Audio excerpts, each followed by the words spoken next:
Irmãos, nessa noite nós vamos continuar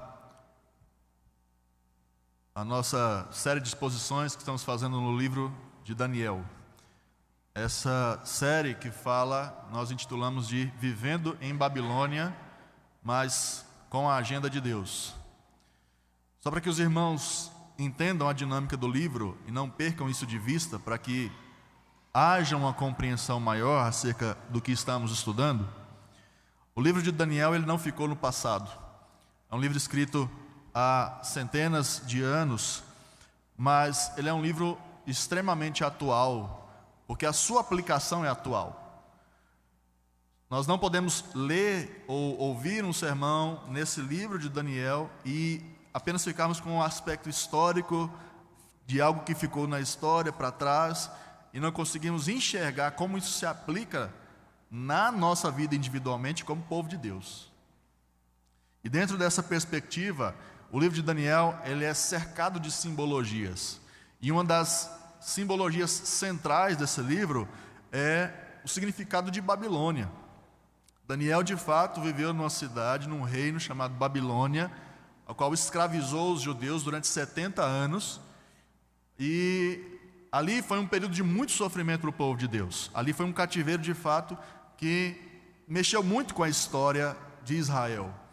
E quando nós trazemos isso para o nosso contexto hoje, entendemos que nós também estamos vivendo em um cativeiro. Se você ainda não assistiu ou não presenciou a exposição do primeiro capítulo desse livro, você pode então assistir no canal da igreja no YouTube e assim conseguir entender o desfecho dessa história. Mas Babilônia, de fato, significa esse cativeiro que o povo de Deus vive desde a sua saída do Éden até os dias atuais. E até a segunda vinda de Jesus, nós estamos num cativeiro, numa sociedade que pode ser comparada com Babilônia, devido ao seu teor idólatra, devido à sua corrupção, devido aos sofrimentos que essa sociedade, esse mundo caído, provoca na igreja de Jesus Cristo. Então a nossa vida, comparada com a vida de Daniel, é sim uma vida num cativeiro. Cativeiro cultural, cativeiro religioso, cativeiro social, econômico. Nós estamos vivendo, assim como Daniel, num cativeiro babilônico. Então quando nós olharmos para a Escritura, para esse texto, e vermos uma fotografia de como era a Babilônia, traga essa fotografia para os dias atuais e entenda que essa é um reflexo, ou esse também é um reflexo da nossa sociedade. E assim, como nós dissemos na exposição passada, nós somos Daniéis nesse sentido. Pessoas que vivem num cativeiro, mas que precisam ter uma perspectiva diferente sobre a realidade. E pensando nessa questão, queridos, de estarmos vivendo num cativeiro, nós temos a tendência muitas vezes de deixar alguns assuntos de fora daquilo que nós chamamos de círculo religioso, daquilo que é sagrado, daquilo que nós trazemos para a nossa vida sagrada. E lembrando que nós não fazemos essa distinção de sagrado e secular. Ou nós vivemos uma vida completamente sagrada diante de Deus, ou não vivemos nada. Então nós não fazemos essa divisão de tal assunto nós não podemos tratar a partir da perspectiva bíblica. Por exemplo, um assunto que normalmente os cristãos torcem o nariz e não querem discutir, ou quando discutem errado: política. Talvez você não perceba que a Escritura ela é cercada de momentos de decisão política, de geopolítica mundial, inclusive. E aí, quando nós achamos que a política ela não pode ser discutida a partir da perspectiva bíblica e que a Bíblia não fala nada a respeito de política, nós deixamos esse assunto de fora e começamos a adotar outras perspectivas para discutir isso. E aí os cristãos começam a discutir política como se fossem cidadãos de Babilônia e não cidadãos de Jerusalém. E o que nós olhamos para esse texto e entendemos dele é que o tempo todo Daniel e os seus amigos estão cercados de política, estão fazendo política, estão vendo Deus redesenhar todo um cenário geopolítico mundial, e eles estão no centro dessa discussão, mas jamais perdendo a sua identidade israelita. Não adianta nós ouvirmos sermões, estudos e mais estudos, E lá fora, quando nós chegamos no momento em que nós vamos discutir isso, nós trocarmos o nosso óculos. Os nossos óculos que são as escrituras aqui dentro, mas lá fora são qualquer outra coisa. Esse texto é um texto que traz para nós a perspectiva diferente. Cristãos precisam entender de política, eles podem e devem discutir isso, mas não como cidadãos de Babilônia, como cidadãos de Jerusalém.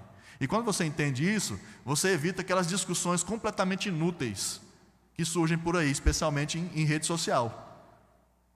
Cristãos se levantando para defender políticos a ferro e fogo, de maneira muitas vezes vergonhosa, agressiva, não entendendo que a geopolítica de Deus, ela tira de nós completamente essas discussões que não levam a nada. Essas discussões que mais dividem do que agregam. Então, olhando para esse texto e olhando para esse título das exposições, que é Vivendo em Babilônia, mas com a Agenda de Deus, vamos então ler o segundo capítulo desse livro. Daniel, capítulo 2.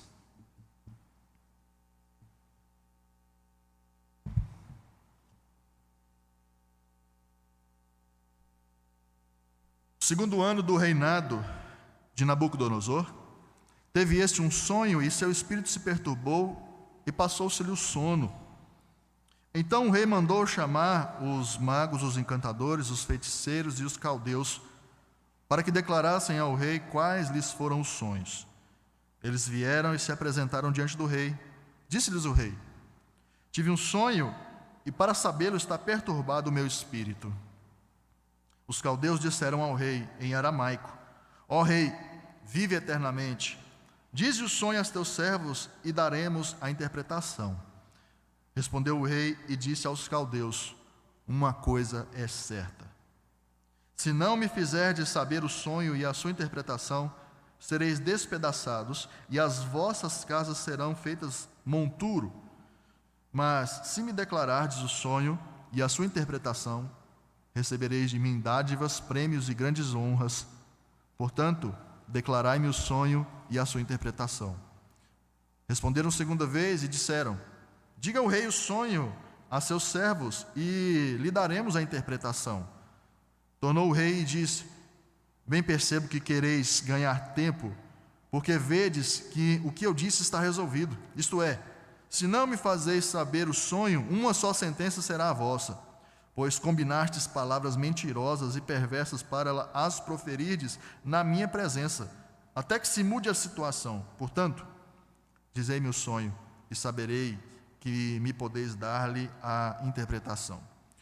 Responderam os caldeus na presença do rei e disseram: não há mortal sobre a terra que possa revelar o que o rei exige, pois jamais houve rei, por grande e poderoso que tivesse sido, que exigisse semelhante coisa de algum mago, encantador ou caldeu. A coisa que o rei exige é difícil e ninguém há que possa revelar diante do rei, senão os deuses, e estes não moram com os homens.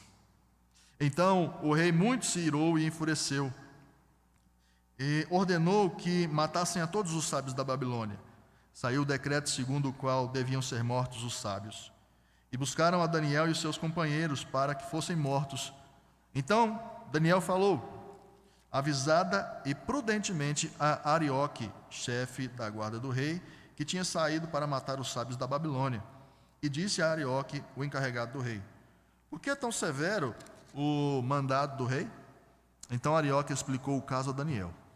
Foi Daniel ter com o rei e lhe pediu designasse o tempo, e ele revelaria ao rei a interpretação. Então Daniel foi para casa e fez saber o caso a Ananias, Misael, Azarias, seus companheiros, para que pedissem misericórdia ao Deus dos céus sobre este mistério, a fim de que Daniel e seus companheiros não perecessem com o resto dos sábios de Babilônia. Então foi revelado o mistério a Daniel numa visão de noite. Daniel bendisse o Deus do céu. Disse Daniel: seja bendito o nome de Deus de eternidade a eternidade, porque dele é a sabedoria e o poder. É ele quem muda o tempo e as estações, remove reis e estabelece reis. Ele dá sabedoria aos sábios e entendimento aos inteligentes. Ele revela o profundo e o escondido. Conhece o que está em trevas, e com ele mora a luz. A ti, ó Deus de meus pais, eu te rendo graças e te louvo, porque me deste sabedoria e poder. Agora me fizeste saber o que te pedimos, porque nos fizeste saber este caso do rei. Por isso, Daniel foi ter com Arioque, ao qual o rei tinha constituído para exterminar os sábios da Babilônia. Entrou e lhe disse: não mates os sábios de Babilônia. Introduze-me na presença do rei e revelarei ao rei a interpretação. Então Arioque depressa introduziu Daniel na presença do rei e lhe disse: achei dentre os filhos dos cativos de Judá, o qual revelará ao rei a interpretação. Respondeu o rei e disse a Daniel, cujo nome era Beltesazar: podes tu fazer-me saber o que vi no sonho e a sua interpretação? Respondeu-lhe Daniel na presença do rei e disse: o mistério que o rei exige, nem encantadores, nem magos, nem astrólogos o podem revelar ao rei, mas há um Deus no céu, o qual revela os mistérios, pois fez saber ao rei Nabucodonosor o que há de ser nos últimos dias. O teu sonho e as visões da tua cabeça, quando estavas no teu leito, são estas. Estando tu, ó rei, no teu leito, surgiram-te pensamentos a respeito do que há de ser depois disso. Aquele, pois, que revela mistérios, te revelou o que há de ser, e a mim me foi revelado este mistério. Não porque haja em mim mais sabedoria do que em todos os viventes, mas para que a interpretação se fizesse saber ao rei, e para que entendesses as cogitações da tua mente. Tu, ó rei, estavas vendo, e eis aqui uma grande estátua. Esta, que era imensa e de extraordinário esplendor, estava em pé diante de ti, e a sua aparência era terrível. A cabeça era de fino ouro, o peito e os braços de prata, e o ventre e os quadris de bronze, as pernas de ferro e os pés em parte de ferro, em parte de barro. Quando estavas olhando, uma pedra foi cortada sem auxílio de mãos, feriu a estátua nos pés de ferro e de barro e os esmiuçou. Então, juntamente esmiuçado o ferro, o barro, o bronze e a prata e o ouro, os quais se fizeram como a palha das eiras no estio, e o vento os levou, e deles não mais se viram mais vestígios.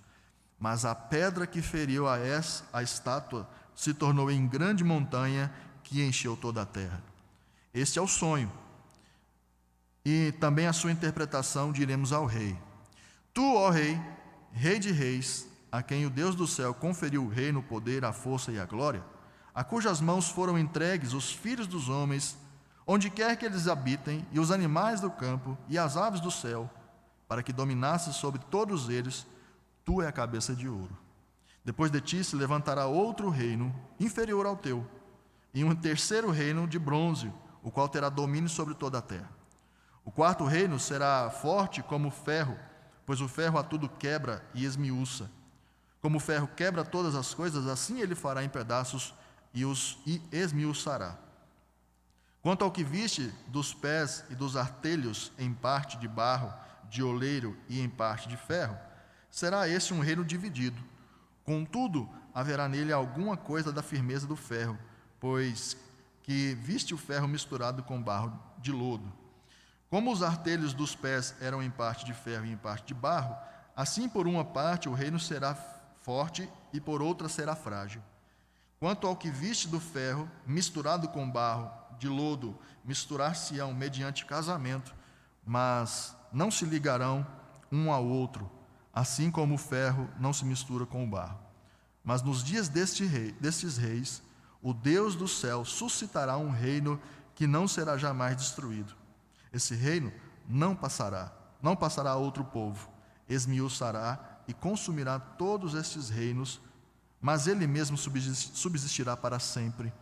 Como viste que do monte foi cortada uma pedra sem auxílio de mãos, e ela esmiuçou o ferro, o bronze, o barro, a prata e o ouro.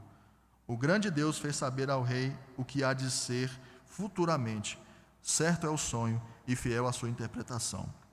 Então o rei Nabucodonosor se inclinou e se prostrou o rosto em terra perante Daniel, e ordenou que lhe fizessem oferta de manjares e suaves perfumes.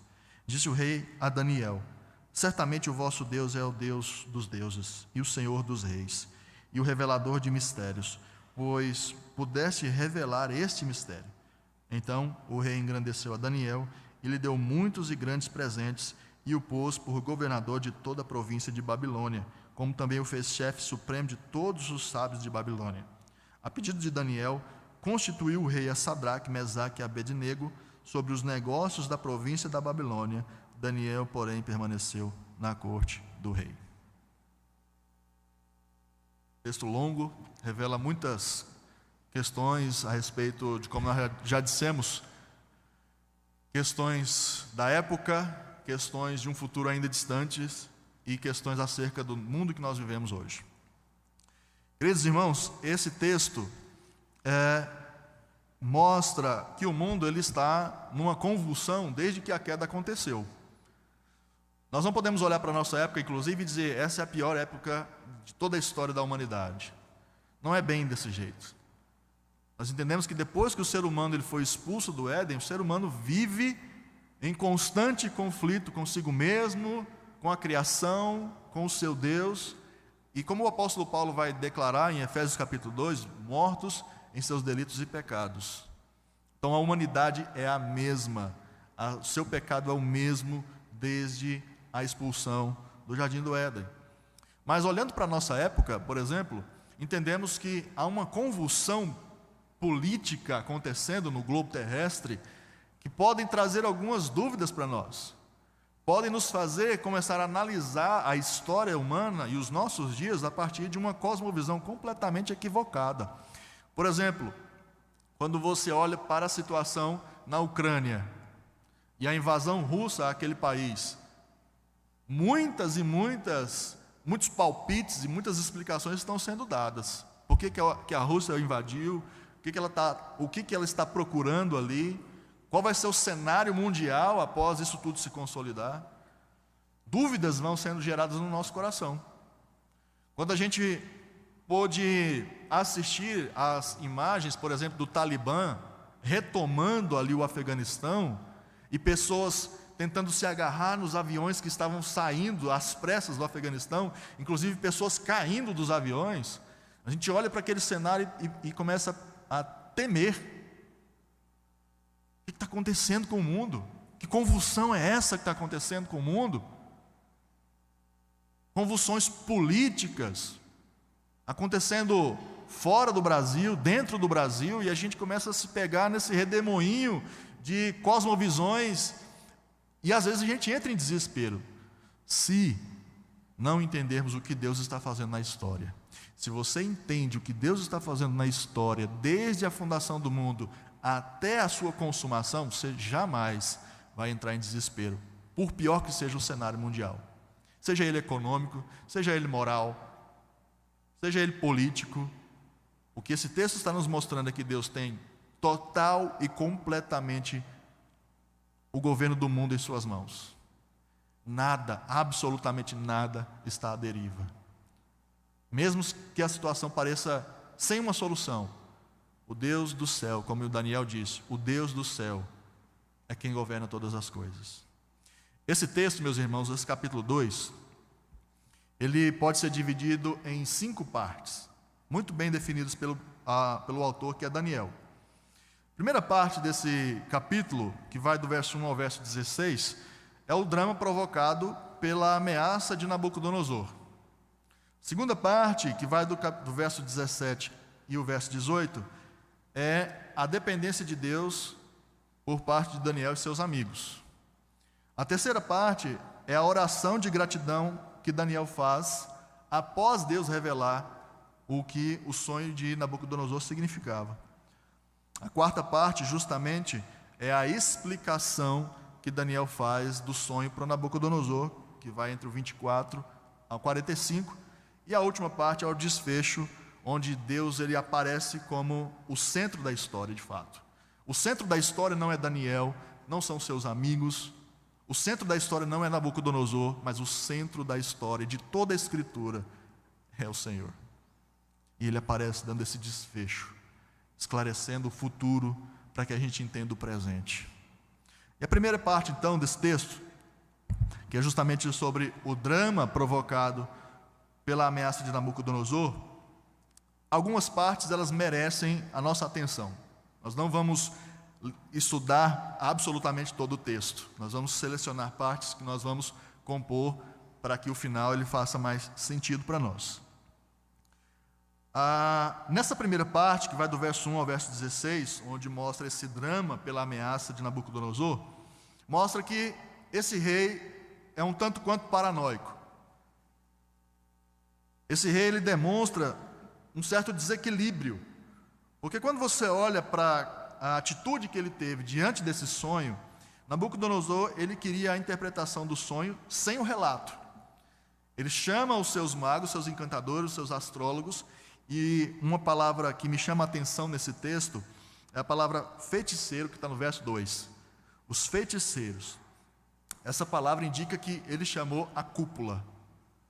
Ele chamou a cúpula dos seus conselheiros, dos seus feiticeiros, ou seja, ele elevou a discussão para um nível superior, tão perturbado que aquele rei estava. E ele então diz que teve um sonho, mas ele não vai falar que sonho é, para que eles não tramem absolutamente nada contra o rei.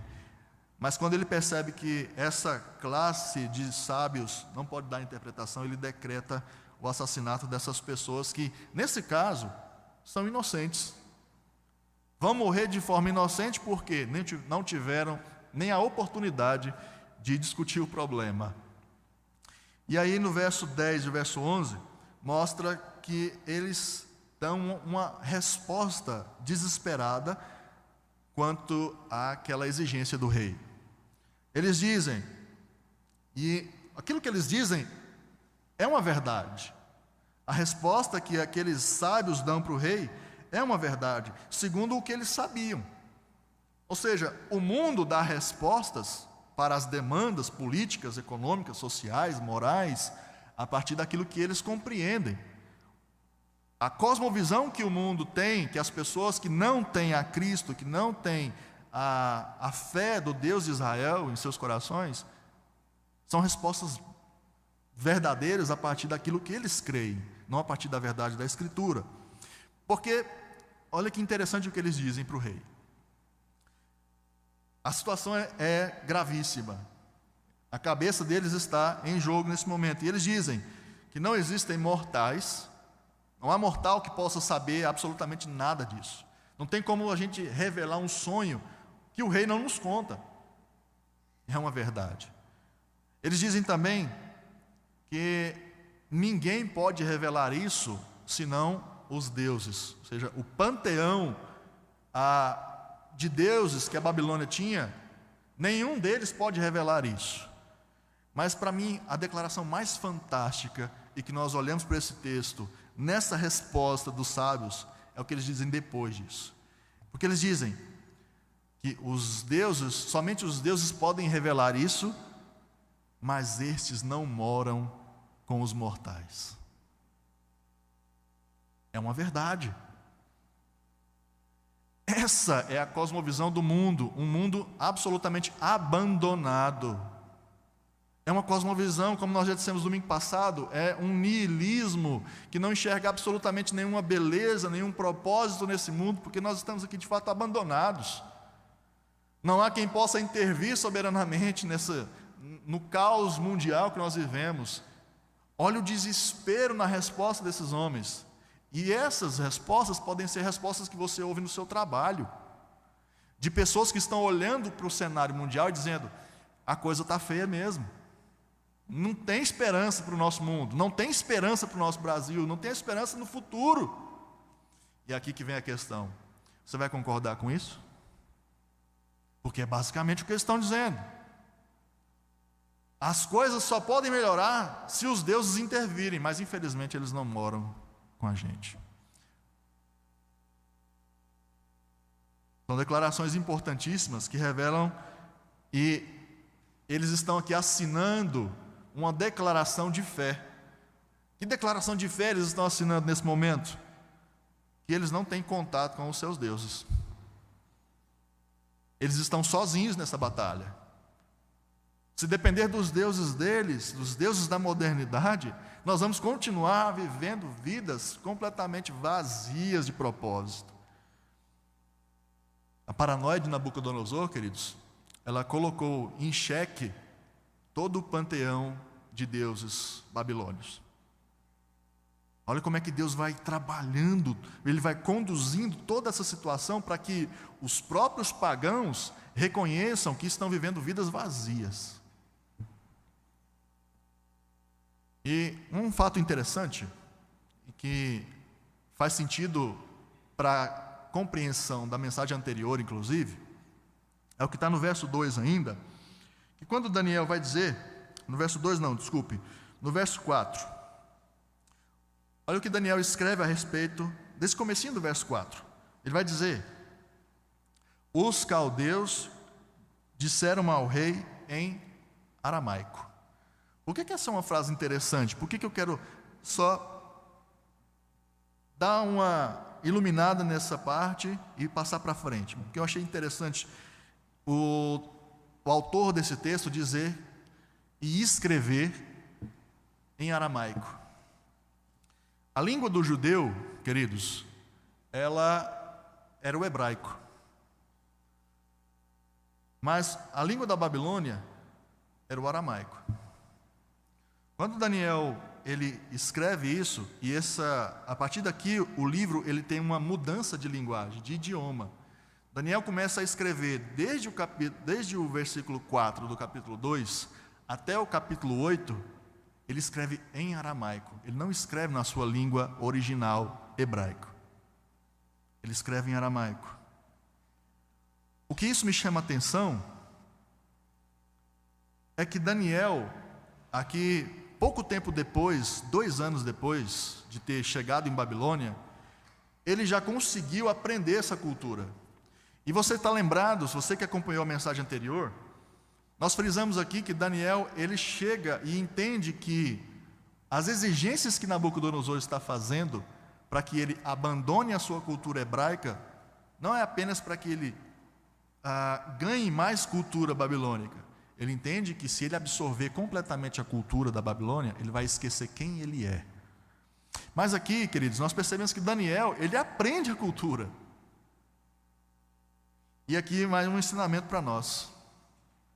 O problema não é você aprender a cultura, o problema não é você estar em contato com uma cultura diferente da que você vive no Evangelho. O problema não é o teu filho fazer faculdade na UFG, como eu falei. O problema não é o teu filho fazer sociologia lá no campus Samambaia da UFG. Isso não tem problema. Ter contato com cultura é inevitável, porque esses rapazes tiveram contato com a cultura, aprenderam a cultura.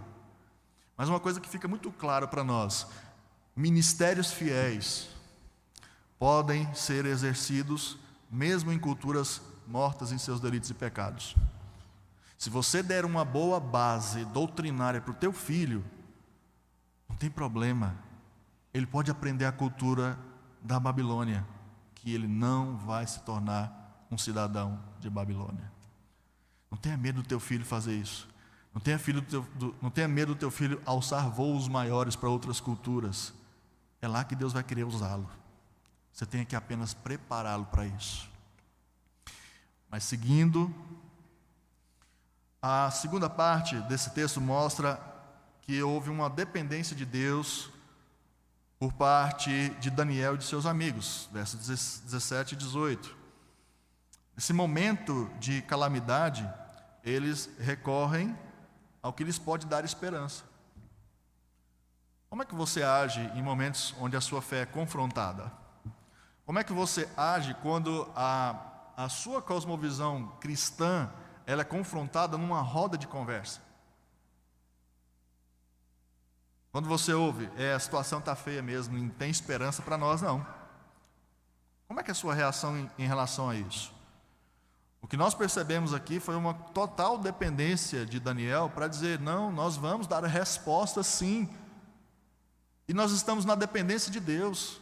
Nós não estamos embarcando nesse desespero que Babilônia está vivendo.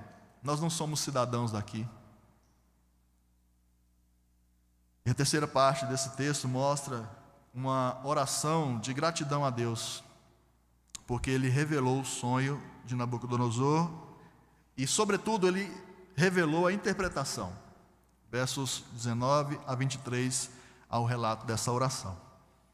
Depois que Deus revela o sonho de Nabucodonosor a Daniel, meus irmãos, esse homem faz uma oração carregada de convicções. Aqui nós entendemos que a cosmovisão, aquilo que Daniel, os óculos que Daniel enxerga o mundo, é revelado nessa oração. Como ele reage, como ele discerne os tempos, discerne o que está acontecendo a partir da sua cosmovisão bíblica e não da cosmovisão de qualquer ideologia que exista nesse mundo, mas a partir da cosmovisão bíblica. Daniel, ele faz uma oração carregada de doutrina, carregada de exaltação dos atributos de Deus, porque ele vai bendizer a Deus.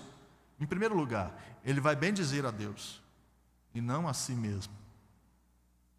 Daniel poderia muito bem chegar na presença do rei e dizer: eu descobri tudo isso, o mérito é meu. Mas já na sua oração ele bendiz ao Deus dos céus. E aí ele dá a Deus a glória pela sabedoria, pelo poder, controle sobre a geopolítica mundial, porque ele remove reis, ele estabelece reis, e Daniel louva a Deus pela sua onisciência, porque justamente Daniel declara que Deus conhece o que está em trevas, ou seja, o que está oculto. Só Deus pode conhecer absolutamente todas as coisas. E aprove a Deus revelar isso ao seu servo Daniel. Continue bendizendo a Deus, mesmo depois de alcançar aquilo que você quer. Continue bendizendo a Deus e não a si mesmo, mesmo quando você conseguir atingir os seus objetivos. Não esqueça que foi o Senhor que te levou até lá. Não esqueça que não foi pelo seu braço, pela sua inteligência, pela sua capacidade, que você conseguiu chegar onde você chegou. Seja em qualquer objetivo da vida, continue tendo a plena ciência de quem você é e de quem Deus é, do que você fez e do que Deus fez. Essa é uma mentalidade de um servo fiel, mesmo em Babilônia. Não depende da tua força, mas depende do favor de Deus.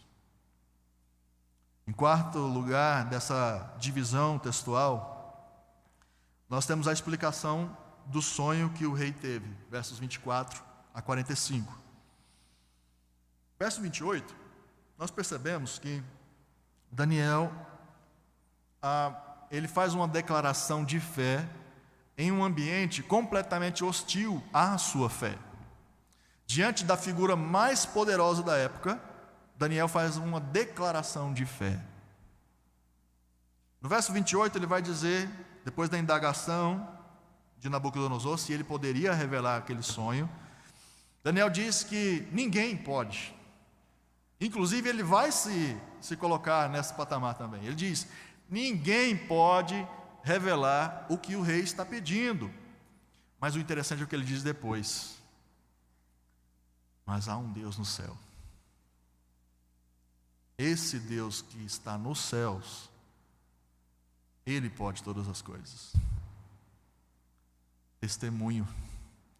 O testemunho de Daniel não mudou, nem quando ele estava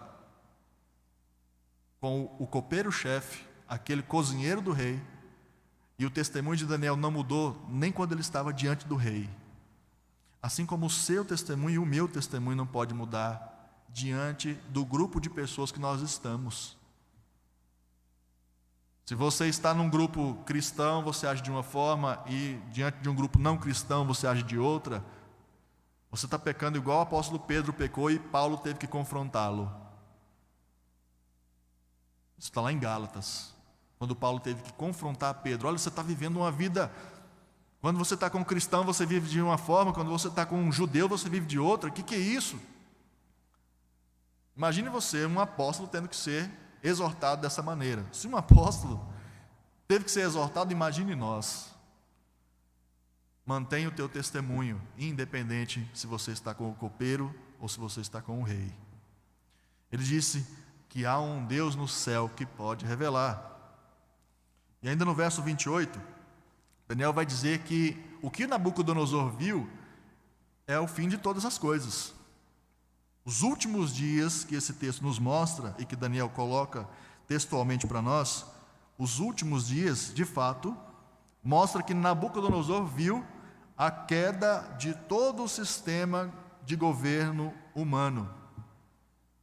Essa visão que ele teve dessa estátua grandiosa, com materiais nobres e materiais pobres, foi a queda e a ruína de vários reinos, que simboliza todos os reinos da humanidade.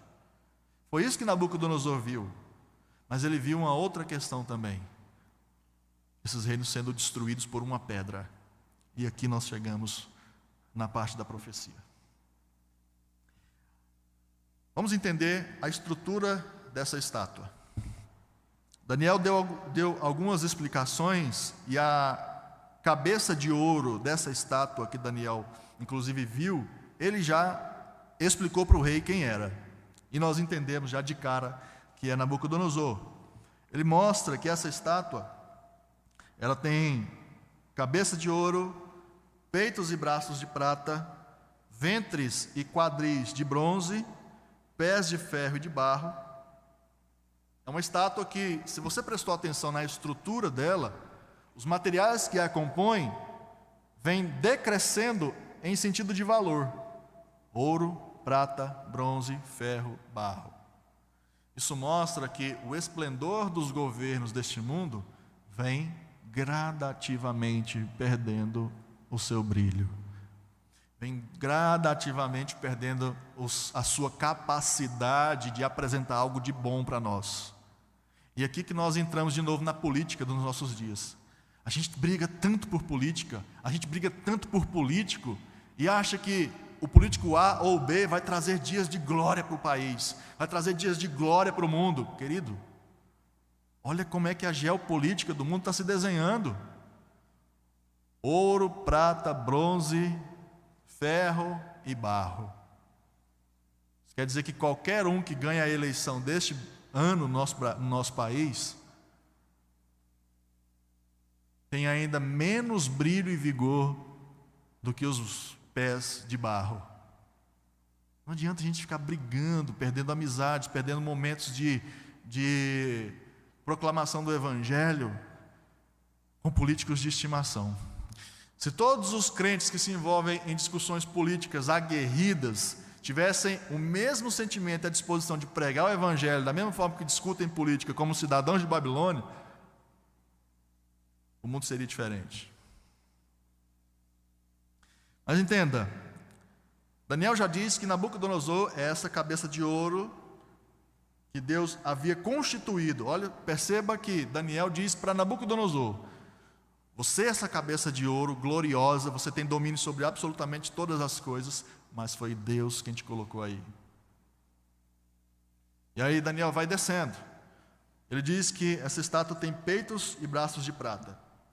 Quando nós olhamos para essas profecias e olhamos para a história mundial, os reinos que foram sucedendo Nabucodonosor e que compreendem essa profecia em específico dos peitos de braço, os peitos e braços de prata, são os medos e os persas, comandados pelo rei Dario.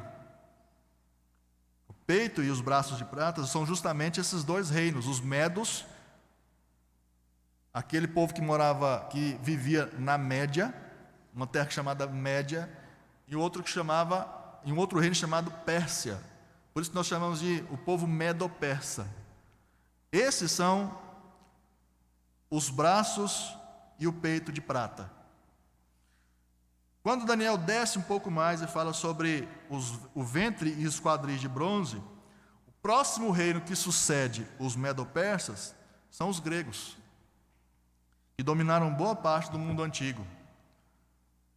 Nabucodonosor trouxe vários códigos de lei, ele contribuiu para isso.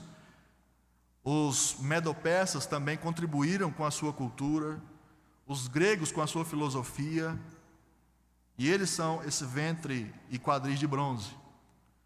Os pés de ferro e de barro é o Império Romano. Essa é a sucessão de reinos que vai acontecendo, que vão sendo substituídos. E um aspecto interessante sobre esse reino de pés de ferro e de barro, que são os romanos, mostra um aspecto de força, que é o ferro, mas ao mesmo tempo mostra um aspecto de fragilidade. O aspecto de força que envolve essa profecia a respeito de Roma é justamente aquilo que eles contribuem para a humanidade. Então, por exemplo, Roma foi um dos grandes bestas da política. A sua política era forte, o seu exército era forte, as suas leis eram fortes. Mas havia um aspecto muito fraco, a parte de barro, que permeava esse reino, que era justamente o seu nível moral. Quando você olha para a história dos imperadores de Roma, e a história dos imperadores de Roma reflete o seu povo, você percebe o apodrecimento moral dessa sociedade, a ponto de terem um imperador, Calígula, que proclamou um cavalo como senador. Moralidade. E foi a partir desta moralidade apodrecida que o Império de Roma se dividiu e terminou por se desfazer séculos depois. Mas então vamos focar na destruição dessa estátua que simboliza os governos tiranos do mundo. Todos os governos, desde o início da história da humanidade até o último governo, está simbolizado nessa estátua. Esses governos foram destruídos por essa pedra. E a estrutura desse texto nos mostra que a pedra, ela aparece em cena nestes dias. O verso 44 vai dizer: mas nos dias destes reis. Olhando para o modo como isso vai se desenhando, nos dias desses reis, ou nos dias dos reis romanos, dos imperadores romanos, Deus levantou, ou na perspectiva de Daniel, Deus levantará um reino.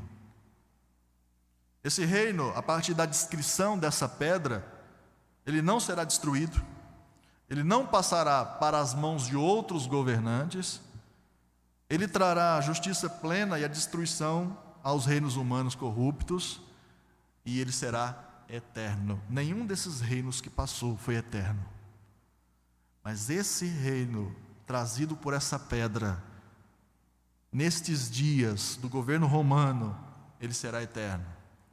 E como que essa pedra ela vai destruir os reinos desse mundo? Em primeiro lugar, essa pedra ela não foi cortada, como o verso 24 vai nos dizer. Ela não foi cortada por mãos humanas. Ela vem ao mundo pelas mãos de Deus. Nenhum ser humano provocou a queda dessa rocha, nenhum ser humano trouxe essa pedra para destruir. Ela veio pelas mãos de Deus. Não tem intervenção humana nesse sentido. Ninguém trouxe o Apocalipse, ninguém provocou o Apocalipse, ninguém trouxe essa destruição, nenhum ser humano tem a condição de trazer a justiça plena, senão essa pedra que foi cortada sem o auxílio das mãos humanas. E não importa o esplendor desses reinos, a sua grandeza, o seu valor, a sua moralidade, não importa, a pedra os vai destruir. Verso 35, observe o que está escrito. Então foi juntamente esmiuçado o ferro, o barro, o bronze, a prata e o ouro, os quais se fizeram como a palha das eiras no estio, e o vento os levou, e deles não se viram mais vestígios. Vamos todos juntos? Mas a pedra que feriu a estátua se tornou em grande montanha que encheu toda a terra.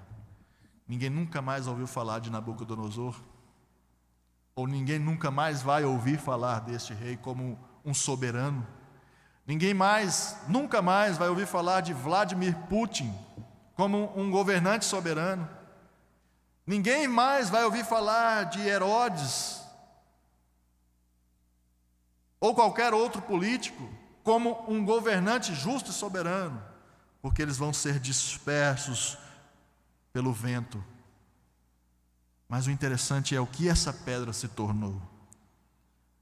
Ela se tornou em uma grande montanha que encheu toda a terra. Meus irmãos, esse texto, ele compõe parte da Escritura da qual Jesus ele vai dizer, quando ele ressuscita, quando ele está caminhando com seus discípulos, indo para uma cidade chamada Emaús, Jesus vai dizer que toda a Escritura dá testemunho dele. Os Salmos, os profetas, os escritos. E quando a gente olha para esse texto, nós precisamos entender que Jesus, esse texto precisa nos conduzir para Cristo. E como esse texto faz isso? O que Daniel mostrou foi o fim da Babilônia, os governos de todo mundo, mas ele mostrou o governo de Jesus Cristo. E como essas profecias apontam para Jesus? Porque as Escrituras falam dele. Esse texto não é sobre Daniel, já falei. A Escritura não é sobre Moisés, a Escritura não é sobre Davi, a Escritura não é sobre Saul, não é sobre Abraão. A Escritura é sobre Jesus Cristo. E esse texto nos conduz a ele. Mas como ele faz isso? Verso 44, quando ele diz que nos dias destes reis,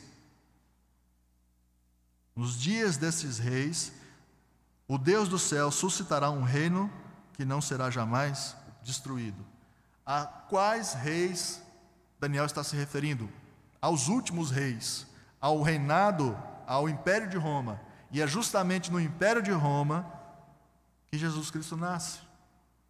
Essa profecia se cumpre quando Jesus Cristo nasce debaixo do Império Romano.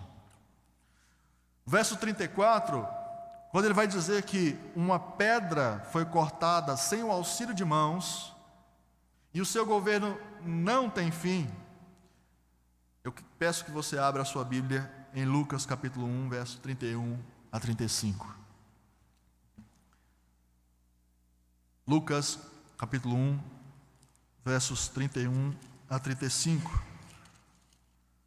Que pedra é essa que não veio ao mundo sem o auxílio de mãos humanas? Que pedra é essa que veio destruir e o seu reinado nunca terá fim? Lucas 1, 31 a 35 vai nos dizer: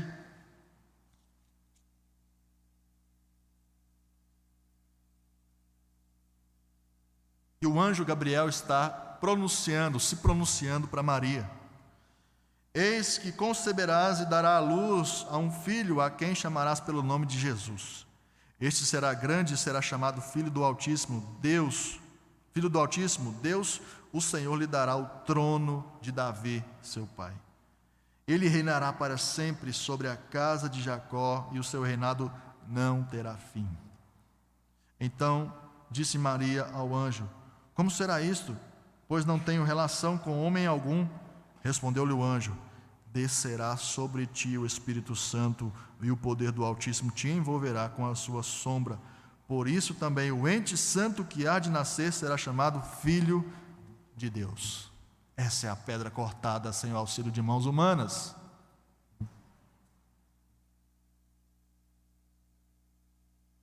Verso 35 ainda vai nos dizer que essa pedra se torna uma montanha que enche toda a terra.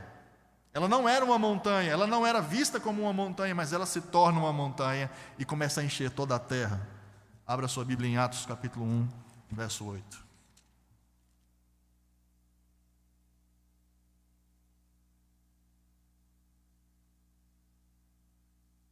Eu peço que você leia comigo esse versículo. Como que essa pedra se torna uma montanha e começa a encher a terra. Vamos todos juntos? Está sendo projetado aqui também, você pode acompanhar. Mas recebereis poder ao descer sobre vós o Espírito Santo, e sereis minhas testemunhas, tanto em Jerusalém, como em toda a Judéia e Samaria, e até os confins da terra. Olha a montanha enchendo toda a terra. Não é a Rússia que enche toda a terra, não é Nabucodonosor que enche toda a terra, não é Babilônia que enche toda a terra, é o reino de Jesus Cristo. E esse reino de Jesus Cristo só se expande a partir da igreja. Você faz parte de uma nação santa, como o apóstolo Pedro diz, que está se expandindo. Queridos, então eu quero concluir esse texto. A primeira conclusão que eu faço desse texto é que, salientando ao que já está nos primeiros versículos, os deuses de Babilônia, eles não moravam com os seus fiéis, eles não viviam com os seus fiéis. Mas eu quero dizer para você que o seu Deus, o Deus que você serve, o Deus de Israel, ele, diferentemente desses deuses babilônios, dos deuses contemporâneos, eles vivem conosco, ou ele vive conosco. Quando você percebe que Deus, ele permitiu que Enoque andasse com ele, você percebe que esse Deus vive entre nós. Quando você olha para a história bíblica e percebe que Deus tirou o povo do Egito e foi com eles até Canaã, passando pelo deserto, você entende que Deus está conosco. Você percebe que Deus habitou no meio do seu povo, por meio do tabernáculo e por meio do templo. Deus habita no nosso meio. E quando você olha para o Novo Testamento e você diz, e você lê o texto dizendo: e o Verbo se fez carne e habitou entre nós, cheio de graça e de verdade, e vimos a sua glória, glória como do unigênito do Pai. Você diz: aleluia. Os deuses deles não moram com eles, os deuses deles não atendem aos clamores deles, mas o nosso Deus é o Deus Emanuel, Deus conosco. Por mais terrível o período que possamos passar, o nosso Deus vive no nosso meio, mas Ele vive sobretudo dentro de nós. Segunda conclusão que nós fazemos nesse texto é que ameaças, elas vão surgir contra o povo de Deus em Babilônia. Ameaças vão surgir contra você na Babilônia em que você vive. Imposições contra a nossa fé serão levantadas o tempo todo. Mas fiquem firmes nas responsabilidades como povo de Deus. Olha que interessante isso. Algumas palavras, elas se repetem nesse texto para mostrar para nós a ênfase que o autor quer nos dar. Perceba, o nome de Daniel é dito 19 vezes nesse texto. A palavra sonho é dita 14 vezes. A palavra interpretação é dita 13 vezes. E a palavra reino 9 vezes. Essas são as palavras mais ditas nesse texto. O que isso quer dizer? Que ênfase que o autor está querendo dar nesse momento, trazendo tantas palavras repetidas nesse texto. Há uma ênfase que ele quer dar aqui. E a ênfase que ele quer dar é que o servo fiel do Senhor, ele tem condições e responsabilidade de interpretar os tempos e proclamar isso ao mundo. Você não pode fazer parte dessas conversas de roda que diz: o mundo vai acabar mesmo, a gente não tem esperança para nada. Se o fulano ganhar a eleição desse ano, está tudo acabado. O fulano não poderia ter ganhado a eleição de tal país, porque isso mexeu com a economia mundial. A gente vai ser destruído por causa disso. Você tem o manual que enxerga o mundo como ele é e como ele vai terminar. Você não pode fazer parte desse desespero. Você tem todas as condições de interpretar o que está acontecendo no mundo. A gente não está falando aqui para você sair interpretando o sonho. Deus não se revela mais dessa forma. O que nós estamos falando é: interprete a Escritura para entender o que está acontecendo no mundo. Em terceiro lugar, o que nós aprendemos com esse texto é que, apesar do esplendor de todos os reinos deste mundo, eles vão cair diante de Jesus Cristo. E eu quero fazer uma aplicação somente prática para a nossa vida hoje. Esse texto nos mostrou, meus irmãos, que Deus pode depor e instalar governos, acabar com poderes opressores ou promover um avivamento religioso numa nação inteira. E isso deve ser uma mensagem de esperança nesse cativeiro de Babilônia. O que Daniel está dizendo para você nessa noite é: não entre em desespero, apesar do mundo estar em total conflito. Não perca a esperança, não perca de vista aquilo que pode te dar esperança.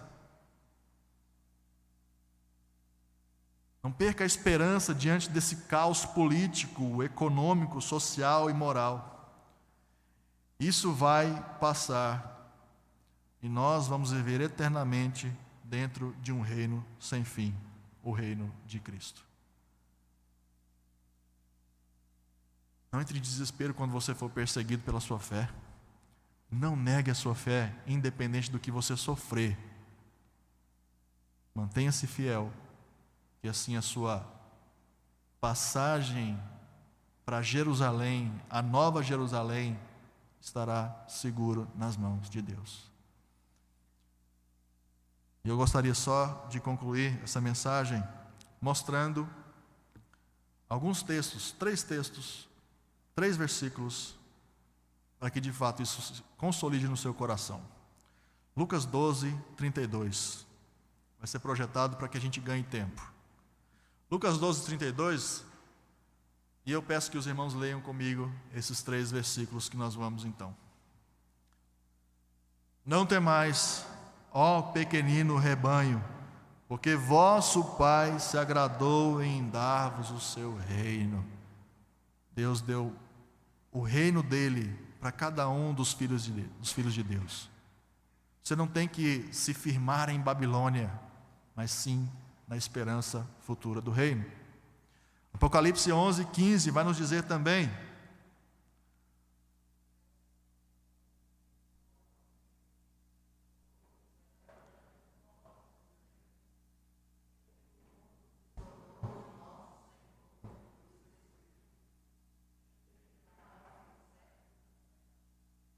o reino do mundo se tornou de nosso Senhor e do seu Cristo. Da pedra que foi cortada sem o auxílio de mãos, e ela tomou toda a terra, e ele reinará pelos séculos dos séculos. E por último, o último texto que nós vamos recitar juntos, Mateus 6, verso 13. Apenas a última parte, a parte entre parênteses: pois teu é o reino, o poder e a glória para sempre. Amém. Essa é a esperança que você tem que se apoiar. Não em quem vai ser eleito em outubro. Não naquilo que o Vladimir Putin pode fazer contra a Ucrânia. Nós devemos orar pelos irmãos que estão sendo perseguidos lá, mas tendo a plena certeza de que o governo, o reino, pertencem à pedra que é Jesus Cristo. E nós somos parte desse reino que está se expandindo, ganhando toda a terra, para a glória dele, em nome de Jesus. Vamos orar.